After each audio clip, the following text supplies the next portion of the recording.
नमस्कार दोस्तों, मैं राज पांडे। आप देख रहे हैं आरसीएन टुडे। आप सभी का आरसीएन न्यूज इस चैनल पर हार्दिक स्वागत है। लगातार इस चैनल के माध्यम से आपको सबसे ऑथेंटिक जानकारी देने का प्रयास किया जाता है। उसी क्रम में आज की सबसे बड़ी खबर के बारे में बात करेंगे। अगर आप इस चैनल की वीडियो रेगुलर देखते होंगे, मेरी बातों को ध्यान से सुनते होंगे, तो आपको मालूम होगा जब यूपी पुलिस भर्ती परीक्षा का आयोजन नहीं हुआ था, उसके पहले मेरे द्वारा कहा जा रहा था कि परीक्षा को कम से कम बोर्ड 6 से 8 पालियों में कराए, तभी पारदर्शिता आ सकती है। अगर कदाचित पेपर लीक की घटना सामने आएगा तो कुछ अभ्यर्थियों की छत होगी, कुछ पालियों की परीक्षा रद्द करनी पड़ेगी, सभी पालियों की नहीं करनी पड़ेगी, इसलिए बोर्ड पर भार भी कम पड़ेगा। लेकिन जब मनमानी करना होता है तो लोग मनमानी करते हैं या दिखाने का प्रयास करते हैं। देखिए, हमने पारदर्शी तरीके से इतने कम समय में इतने कम पालियों में परीक्षा का आयोजन करा दिया, उसी में लोग चूक खा जाते हैं। आज की सबसे बड़ी खबर के बारे में बात करेंगे और आपको बताने का प्रयास करेंगे जो मेरे द्वारा बोला गया था आज वही हो रहा है। दोस्तों, पहली खबर के बारे में बात कर लेते हैं। पहली खबर उत्तर प्रदेश लोक सेवा आयोग की ऑनलाइन परीक्षा को लेकर है, जिसका प्रस्ताव तैयार हो गया है और आज तैयार नहीं हुआ है, 8 साल पहले तैयार हो गया था। आपको बता दें, उत्तर प्रदेश लोक सेवा आयोग ने पेपर लीक को रोकने के लिए 8 साल पहले ऑनलाइन परीक्षा का प्रस्ताव तैयार किया था, लेकिन यह फाइलों में ही दबा रह गया। अभ्यर्थियों ने अब फिर से यह मांग उठाते हुए सीएम को पत्र लिखा है और वस्तुनिष्ठ प्रकार की परीक्षाएं ऑनलाइन माध्यम से कराने का आग्रह किया गया है। मैं आपको बता दूं, अगर ऑनलाइन परीक्षा होने लगा तो भैया गड़बड़ी है। मैं ऑफलाइन परीक्षा को ज़्यादा पारदर्शी मानता हूँ, इसलिए ऑनलाइन परीक्षा में जो है भेद खुल जाते हैं। माफ़ी चाहता हूँ, ऑफलाइन परीक्षा में भेद खुल जाते हैं, ऑनलाइन परीक्षा में भेद खुल नहीं पाते हैं। अगर ऑनलाइन परीक्षा होगा तो अंदर अंदर क्या हो जाएगा कुछ भी पता नहीं चलेगा, लेकिन ऑफलाइन परीक्षा जब होगा तो अगर थोड़ा भी पेपर लीक की घटना सामने आया, धांधली वाला मैटर आया, तो दूध का दूध और पानी का पानी हो जाता है। दोस्तों, लोग पकड़े जाते हैं और पेपर रद्द कर दिया जाता है। उन अभ्यर्थियों का भविष्य बिगड़ने से बच जाता है, ध्वस्त होने से बच जाता है, जो मेहनत करके तैयारी किए हैं।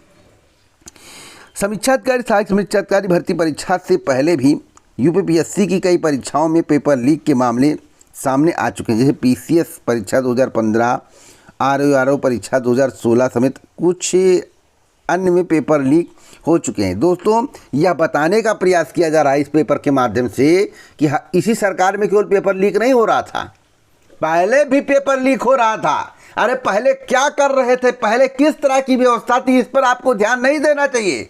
ध्यान इस पर देना चाहिए कि अब मैं क्या कर रहा हूं, आज की सरकार क्या कर रही है। पहले भाई, अब देखिए, कोई तुलना जब होता है तो लोग पाकिस्तान की तुलना करते हैं। पाकिस्तान की तुलना आप क्यों करते हो? हमारे उत्तर प्रदेश से पता नहीं बड़ा है कि नहीं है। जितना बड़ा उत्तर प्रदेश उतना बड़ा पाकिस्तान, और इतना बड़ा भारत। अब भारत की तुलना उत्तर प्रदेश से छोटे देश के बारे में आप करते हो। पाकिस्तान में है, पाकिस्तान में वो है। अरे चीन की तुलना करो, जापान की तुलना करो, अमेरिका की तुलना करो, अच्छे अच्छे देश की तुलना करो, तब माने। लेकिन मानसिकता होती है, मानसिकता आदमी की विकृति, दिमाग में जो भर दिया जाता है वही लोग करते हैं, वही है। तो दोस्तों, मैं आपको बता दूं, सूत्रों के अनुसार ऑनलाइन परीक्षा निजी एजेंसियों के माध्यम से कराए जाने का प्रस्ताव था। इसके लिए बजट की भी तैयारी कर लिया गया था, लेकिन आयोग ने कुछ ऐसी शर्तें रख दी थी जिस पर निजी एजेंसियां काम करने को राजी नहीं हुई। बाद में यह प्रस्ताव फाइलों में ही दबा रह गया। तो शर्त ऐसे थे कि घोलमाल ना हो सके, बात समझ रहे हैं। अब मैं आपको बता दूं, ऑनलाइन परीक्षा नहीं होना चाहिए मेरे विचार से। आपका विचार क्या करता है? आपका विचार क्या है? क्या कहता है, क्या करता है, क्या सुनता है? आप लोग कमेंट बॉक्स में बताइएगा। एक बड़ी अपडेट मैं आपको बता दूं, बिहार की सबसे बड़ी खबर है, सिपाही बहाली परीक्षा 7 अगस्त से होगी। होम सेंटर नहीं दिए जाएंगे। क्यों नहीं दिए जाएंगे? जिससे आप सेटिंग ना कर पाएँ। क्यों नहीं दिए जाएंगे? जिससे आप सेटिंग ना कर पाएँ। एक बड़ी अपडेट मैं आपको और दे दूं, नीट यूजी पास कर चुके 56 अभ्यर्थियों ने दायर की है याचिका। कितने अभ्यर्थियों ने?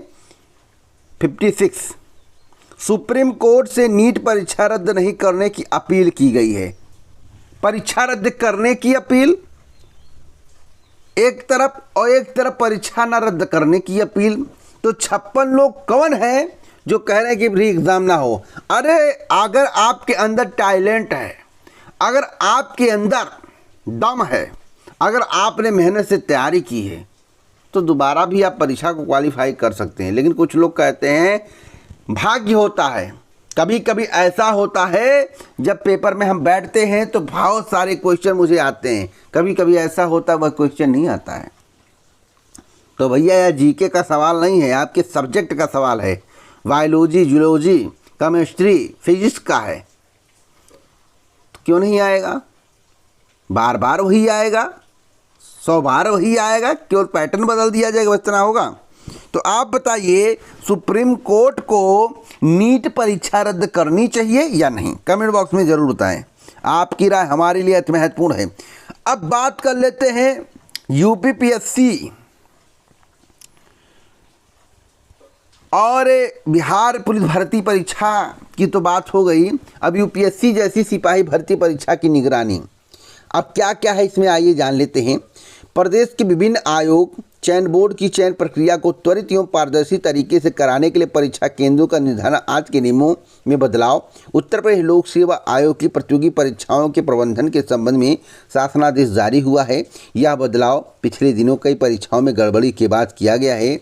4 लाख से ज़्यादा अभ्यर्थी वाली परीक्षा की तैयारियों को लेकर समीक्षा बैठक मुख्य सचिव डीजीपी करेंगे, जिसमें मंडलायुक्त, DM, police commissioner, SP, SSP video conferencing के माध्यम से शामिल होंगे। आपको बता दें इसी वर्ष 17-18 फरवरी को पुलिस कांस्टेबल भर्ती परीक्षा का आयोजन किया गया था, जो रद्द कर दिया गया पेपर लीक के कारण। वही परीक्षा अब होने जा रही है, जिसकी तैयारियों के लिए जिला प्रशासन को लगाया गया है। अब अभ्यर्थी नया प्रवेश पत्र बनेगा अभ्यर्थियों का। फरवरी में जनपद में कुल 2,78,976 अभ्यर्थी थे। 126 केंद्रों पर परीक्षा 4 पालियों में की गई थी। प्रत्येक पाली में 69,744 अभ्यर्थी थे। इस बार भी इतने ही अभ्यर्थियों की होने की उम्मीद जताई जा रही है। गुरुवार तक 51 परीक्षा केंद्रों की रिपोर्ट भेजी गई थी। इसमें से 49 केंद्रों में 19,644 अभ्यर्थियों की बैठने की व्यवस्था थी। इलाहाबाद यूनिवर्सिटी को सेंटर बनाने के लिए बातचीत चल रही है। दोस्तों एक एक भविष्यवाणी मेरी सही होने वाली है। देखिएगा परीक्षा कब जाता है। अक्टूबर तक मैंने बोला था, अगस्त से लेकर अक्टूबर माह तक जा सकता है। देखिए क्या होता है। आपको बता दें इसके अलावा रज्जू भैया स्टेट यूनिवर्सिटी को 600, यूपीआरटीओयू को 500 व MNNIT में 1400 अभ्यर्थी बैठ सकेंगे।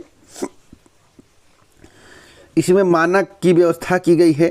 आपको बता दें कि परीक्षा केंद्रों का चयन 2 श्रेणी में होगा। श्रेणी ए में आवश्यक सुविधाओं वाले राजकीय माध्यमिक विद्यालय, राजकीय डिग्री कॉलेज, राज्य व केंद्र विश्वविद्यालय, पॉलिटेक्निक, राजकीय इंजीनियरिंग कॉलेज, राजकीय मेडिकल कॉलेज की सम्मिलित होंगे। श्रेणी बी में ऐसे ख्याति प्राप्त तथा सुविधा संपन्न वित्त पोषित शैक्षिक संस्थान ही सम्मिलित होंगे। बस स्टैंड, स्टेशन, कोषागार की दूरी 10 किलोमीटर की परिधि में हो। CCTV अनिवार्य होगा। वित्त विहीन निजी शैक्षिक संस्थानों को कदापि केंद्र नहीं बनाया जाएगा। यह भी आदेश दे दिया गया है। दोस्तों 11 पालियों में परीक्षा कराने की तैयारी चल रही, 11 पालियों में। लेकिन मुझे तो नहीं लगता 11 पाली में होगा। मुझे लगता है 6 से 8 पाली में, जो कि मेरे द्वारा जब पिछला परीक्षा था पुलिस का उसके पहले जो बताया गया था। अगर आप लोग कहेंगे तो इस वीडियो को मैं दे दूंगा, आप लोग कान खोलकर सुन लीजिएगा, क्योंकि एक एक बात मेरी सही हो रही है। वही अब बोर्ड करने जा रहा है जो मेरी राय थी। अब हमसे राय लेकर तो करेंगे नहीं, लेकिन मेरे द्वारा जो व्यक्त किया गया था, जो आपको बताया गया था कि इतनी पालियों में परीक्षा होनी चाहिए, आज वही बात सत्य होती नज़र आ रही है। तो अगर आपको वीडियो पसंद आया हो, इसी प्रकार की ऑथेंटिक जानकारी चाहते हैं, तो इस वीडियो को लाइक शेयर ज़रूर करें।